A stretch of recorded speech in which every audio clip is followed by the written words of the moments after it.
Olá a todas e a todos vocês, sejam todos bem-vindos a mais uma edição do programa Análise de Conjuntura, aqui com o professor Fabiano Kenji, nessa edição que marca o 9º episódio da nossa temporada do segundo semestre de 2021 e que está sendo gravado aqui nesse dia 20 de novembro. E sempre lembrando que caso vocês gostem desse vídeo, lembre-se de curtir e compartilhar ele para ajudar tanto na divulgação deste vídeo quanto na divulgação do canal. E o tema do nosso vídeo de hoje vai ser para falar então sobre a inversão de cenário que aconteceu entre a midiática Operação Lava Jato e o ex-presidente Lula, onde começando lá da época entre 2015 a 2018, a Lava Jato era tratada com uma santidade no combate à corrupção, enquanto o ex-presidente Lula era tratado com aquele grande vilão que tinha que ser preso de qualquer jeito. Bom, lembra que esse cenário foi construído graças a um acerto que se tinha entre os agentes da Operação Lava Jato e a grande mídia brasileira, representada lá pelas organizações Globo, Folha de São Paulo, Estado de São Paulo. Bom, tá certo? Onde, de um lado, a Operação Lava Jato garantia que através de suas manobras eles iam bloquear a candidatura do ex-presidente Lula nas eleições presidenciais de 2018, enquanto do outro lado a grande mídia brasileira ajudava a cobertar vários erros e falhas da operação, tá certo? Para no lugar ficar enaltecendo a figura dos agentes da Lava Jato, tanto ficar enaltecendo lá os procuradores, com o Deltan Dallagnol, o juiz Sérgio Moro e os delegados da PF, envolvidos daí na história, tá certo? Então, ao invés de fazer jornalismo, eles faziam assessoria, tá certo? E foi assim então que a Lava Jato, para quem fosse fazer uma análise crítica na época já, tá certo? Ou fazer até uma análise pragmática do que estava acontecendo na época, já tinha como afirmar que a Operação Lava Jato era muito exibicionismo, tendo quase nada de conteúdo. Isso acontece porque desde o momento que a operação chegou lá no Albert Joseph para frente, bom, você tem que a Operação Lava Jato ela deixou de fazer o que devia ser feito, que era uma investigação de verdade. Que no caso, pensando no dever da obrigação da profissão, de procuradores da República, de delegados da PF, e até do juiz Sérgio Moro, que devia estar fiscalizando tudo, é a mesma coisa de falar que eles largaram da obrigação deles de trabalhar de verdade. Então esses agentes corruptos, ao invés de trabalhar de verdade, fazer uma investigação de verdade, eles foram para o serviço mais preguiçoso, mais imoral e mais ilegal de fazer delação combinada com aqueles que provaram ser corruptos nos desvios da Petrobras e também nos desvios da Odebrecht. Bom, e assim então que você tinha também mais esse acerto, onde de um lado esses delatores, nessas delações combinadas, eles ajudavam a Lava Jato a inventar crimes contra Lula, enquanto a Operação Lava Jato no final ia dar um jeitinho para esses corruptos saírem numa boa. E assim que você tem o que já falamos lá nos vídeos anteriores sobre esse assunto, que no caso da Petrobras, aqueles executivos que na época estavam na Petrobras, desviaram milhões de reais, já saíram numa boa. Diz que você tem então que Pedro Balusco já está solto, você tem que Nestor Severo já está solto, e até mesmo o doleiro Albert Joseph, suposto pivô da operação, também já está solto. Tá certo? Inclusive com o Joseph até declarando que vai voltar a trabalhar como doleiro, de tanta cara de pau que você tem nessa armação da Operação Lava Jato. Tá certo? E do outro lado da Odebrecht também você tem essa apuração do Intercept Brasil, também mostrando que a Operação Lava Jato foi uma operação para soltar corrupto. Tanto que você teve lá na apuração do Intercept Brasil, mostrando que nos processos da Odebrecht, levantada pela Operação Lava Jato, você tinha uma condenação a cada 40 processos. De novo, provando que a Operação Lava Jato sempre foi exibicionismo e não tinha quase nada de conteúdo. Bom, certo? E também foi ficando cada vez mais óbvio a parcialidade da Operação Lava Jato nessa armação para tirar Lula das eleições. Bom, tanto que logo depois das eleições de 2018, você teve lá, né, o Sérgio Moro recebendo recompensa, né, de quem ganhou no lugar, né, que foi lá o presidente fake news Jair Bolsonaro, tá, que deu de presente para o Sérgio Moro um super ministério da Justiça. Tá? Tipo aquele juiz ladrão do futebol, né, que na decisão de campeonato, tá, ele dá lá vários pênaltis, né, inexistentes a favor de um time, tá, e logo depois que o time ganha a taça, tá, vai lá o juiz ladrão e aceita ser, né, alto executivo, né, desse clube, desse time, tá, recebendo lá os privilégios da posição.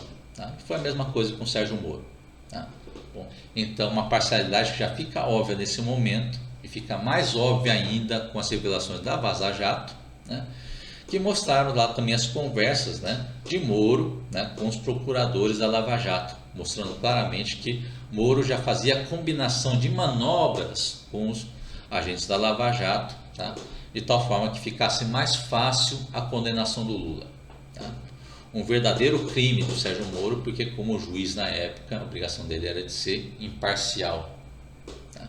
Bom, de fazer um julgamento pensando tanto o lado da defesa quanto o lado da acusação.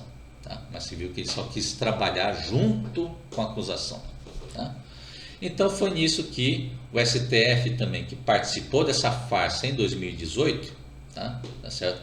Também teve que finalmente, né, dar uma decisão sobre esse assunto. Tá? Principalmente porque o estrago já estava feito, a eleição de 2018 já aconteceu, já tiraram o Lula do páreo da eleição e botaram lá o Bolsonaro no lugar. Tá? Então nisso que o STF agora, né, recentemente, né, no ano passado, tá, para esse ano, tá, já foi fazendo as decisões e finalmente decidiu, né, o óbvio, né, que Moro é juiz suspeito no caso do Lula, então aquelas condenações contra Lula foram anuladas. Tá certo? Que finalmente declararam óbvio que o juiz Sérgio Moro sempre foi um juiz ladrão. Tá? Bom, e a partir desse ponto, né, como o estrago já foi feito, tá certo? Lá nas eleições de 2018, tá? Não tinha mais que ficar fazendo aquela proteção exagerada sobre a Lava Jato, tá? Então começa a aparecer o esgoto, né, dentro dessa operação. Tá certo?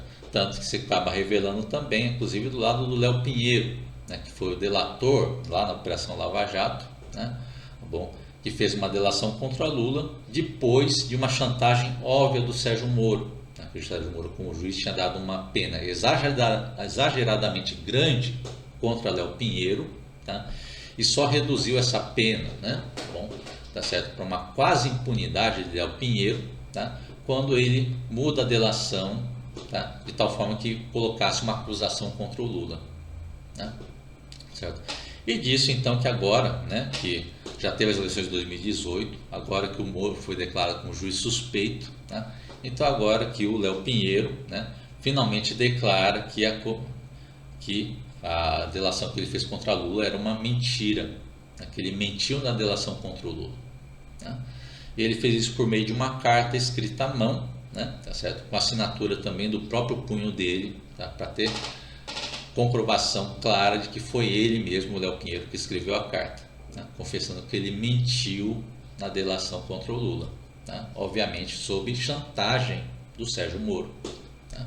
Bom, outra coisa que aparece na sujeira dessas delações combinadas, né, da Operação Lava Jato, tá, é também naquela delação do próprio Pedro Barusco, tá, onde foi revelado agora, né, dessas conversas da Vaza Jato, né, que foi o próprio procurador da Lagnol, da Operação Lava Jato, que escreveu parte da delação do Barusco. Tá? Então, ou seja, ele pegou a delação do Pedro Barusco e falou assim, não está bom ainda, eu mesmo vou botar uma parte a mais aqui. Né? E nessa parte a mais, então, aí o da Lagnol que inventou, né, essa pedaço a mais da delação para incluir o PT nas acusações, incluir o Partido dos Trabalhadores na acusação, porque a Operação Lava Jato Sérgio Moro era obviamente contra Lula e obviamente contra o Partido dos Trabalhadores. Disso então que eles ajudaram a forjar um pedaço da delação a mais, tá, para inventar mais um crime agora contra o Partido dos Trabalhadores. Tá? Bom, tá certo? Então é nisso que fica sendo revelado cada vez mais sujeiras da operação. Tá? Que, de novo, agora que não tem mais aquela proteção exagerada sobre a Lava Jato, também estoura também de vez, tá, aquela outra sujeira da Lava Jato, que foi em cima da farra, né, que os agentes da Lava Jato faziam com as diárias e as passagens da operação, né, que foi revelado já em 2017 pelo jornalista Marcelo Auler, tá, onde na apuração dele ele já tinha descoberto então, né, que a Operação Lava Jato usava com abuso, né, muito mais que o necessário, né, os recursos das diárias e passagens da operação, que eram pagas com dinheiro público, tá, mas que os agentes da operação usavam muito dessas diárias e passagens, né, com dinheiro público para fazer autopromoção, né, muitas vezes fazer aquelas palestras midiáticas, né, do Deltan Dallagnol e outros agentes da operação, né, cujo conteúdo já era óbvia autopromoção deles mesmos, né, certo? Mas se eles gastavam dinheiro de passagens e diárias com dinheiro público para autopromoção pessoal, né? E também, né, o Marcelo Auler tinha apurado e descoberto também que esses agentes também usavam as diárias, né, tá bom? Inclusive para ficar, por exemplo, na cidade de Curitiba, por exemplo, onde muitos desses agentes eles têm famílias na cidade, onde eles têm casa para ficar, tá? Mas mesmo assim eles faziam questão de usar as diárias com dinheiro público, tá? Bom, tá certo? Então, ou seja, onde eles tinham lugar para ficar com a família, eles mesmo assim, ou seja, não precisavam das diárias, tá? Mas mesmo assim eles davam um jeitinho para ainda receber o dinheiro público das diárias, para ficar no bolso privado deles, tá? Tá certo?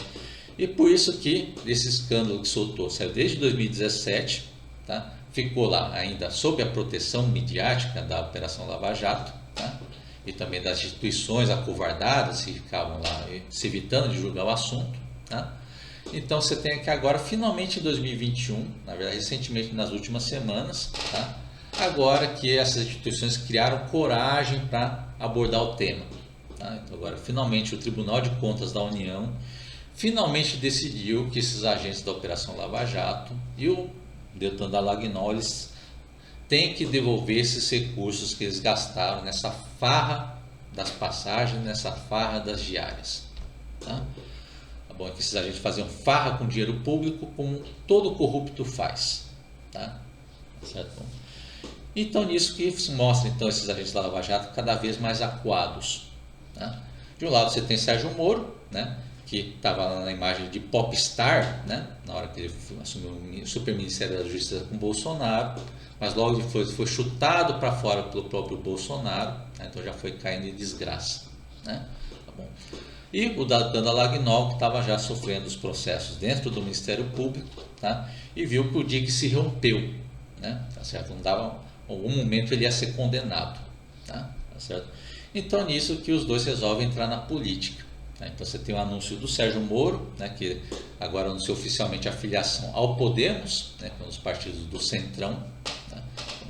Tá certo? Para ver se ele consegue lá, né, conseguir fazer uma disputa na presidência da República, ou ver se consegue ao menos uma vaga na Câmara Federal, no Senado Federal, para ver se ele consegue imunidade, né? Tá certo? Bom, pura cara de pau, pura hipocrisia do mesmo Sérgio Moro, que há poucos anos atrás ficava declarando que jamais ia entrar na política, né? Que sua atuação na Lava Jato era uma atuação separada da política, que era uma atuação estritamente profissional, né? Mas agora já fica óbvio que o objetivo dele era político, eleitoral, com visão parcial de se beneficiar, né? Bom, mesma coisa do Dallagnol, que anuncia sua saída do Ministério Público para entrar também de vez na política, né? Também, de novo, para ver se ele consegue se eleger a algum cargo que ele tem imunidade parlamentar, que ele sabe que está para ser, né, condenado nesses processos que estão em cima das ilegalidades que ele cometeu, né? Bom, tá certo? Então, nisso que você tem então uma inversão completa do cenário, né? Então, que agora no começo estava lá a Lava Jato santificada, né, e o Lula como um vilão, tá? E agora aparece a Lava Jato desacreditada e o Lula agora voltando ao páreo, né? Tá certo? Bom, voltando, dando a volta por cima, né? Porque você tinha o Lula lá que naquela época da Operação Lava Jato estava saindo um processo atrás do outro em cima dele, tá? Porque era a época de tietagem, né, dos agentes do judiciário, tá? Que da mesma forma que você tinha lá os torcedores no estádio levantando a cartaz de Galvão filma eu, né? Aí os agentes da Lava Jato trataram seus cargos, né, profissionais do mesmo jeito. Né? Eles ficavam inventando processos contra o Lula, depois anunciavam para a Globo: ô Globo, filma eu aqui. Né? Ô Globo, por favor, me deixa famoso. Né? Bom, tá certo. Mas na hora agora que a Lava Jato perdeu toda a proteção midiática, perdeu toda a proteção que eles tinham antes, né? Já não é mais aquela santidade, né? Esses processos começam a ruir. Né? Então, dessa forma, que na briga na justiça, agora você tem o ex-presidente Lula declarado como inocente 22 vezes. Né? Bom, só para ver como era sem noção todos esses processos que inventaram contra o Lula. Né? Certo? São todos processos que, né, eram anulados ou por falta de provas ou porque a denúncia não fazia sentido nenhum. Tá certo? Bom, de novo mostrando a volta por cima do Lula, tá? Que agora que ele passou por toda essa situação, né, que ele foi acusado injustamente, preso injustamente, né, e agora finalmente foi solto, né, e também está sendo inocentado várias vezes, tá? Que ele está agora no cenário, né, para vencer as eleições presidenciais em 2022, que as pesquisas apontam ele como o primeiro colocado com larga vantagem nas pesquisas, tá? Onde ele está muito à frente, não só do Bolsonaro, como está muito à frente também da terceira via, incluindo nessa terceira via o próprio Sérgio Moro. Tá? Bom, tá certo? E até mesmo em termos de rejeição também, tá Lula com... Está lá o Bolsonaro, o Sérgio Moro com rejeições extremamente altas e a rejeição do Lula está muito mais baixa. Para mostrar a inversão de cenário que teve agora no Brasil, né? Que antigamente então era Lava Jato, era a grande santificada, né? Que não podia ser questionada, e o Lula era o grande vilão, tá? E agora está o inverso, né? Está a Lava Jato desacreditada e Lula então agora em primeiro lugar nas pesquisas para as eleições de 2022. Tanto que você tem também, né, nessa mudança de cenário, tá? Inclusive a viagem que o Lula fez na Europa, tá? Certo?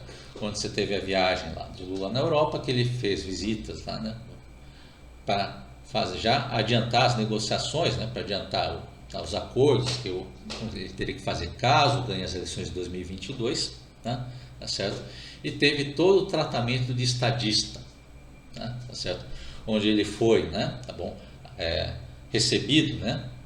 Já começou sendo recebido na Alemanha, né, pelo primeiro-ministro eleito lá naquele país, né, o Olaf Scholz, tá certo? Bom, foi recebido com respeito de um chefe de Estado, tá?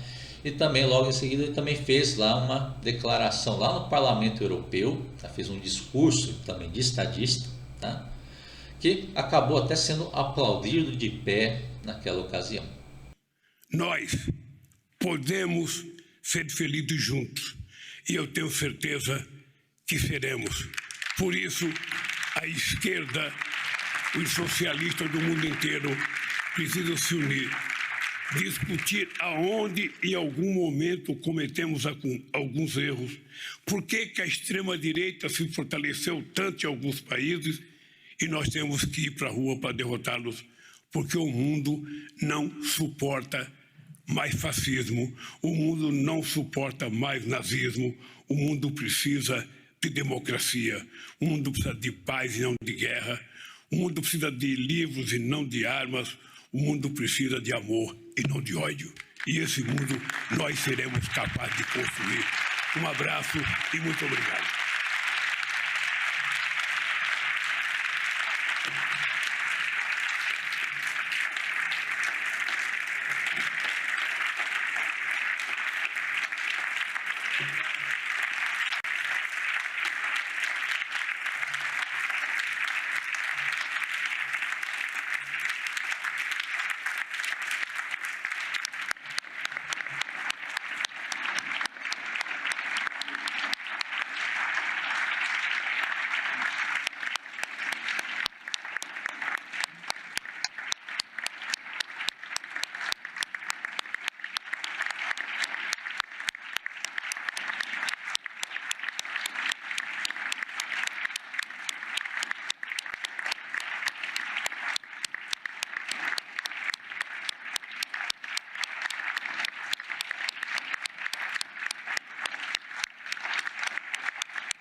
E nessa fase inicial da viagem do Lula na Europa, tá, a grande mídia brasileira, representada pelas organizações Globo, Folha de São Paulo, Estado de São Paulo, tentaram fazer uma operação abafa, né, que eles ficavam tentando esconder o sucesso da viagem do Lula na Europa.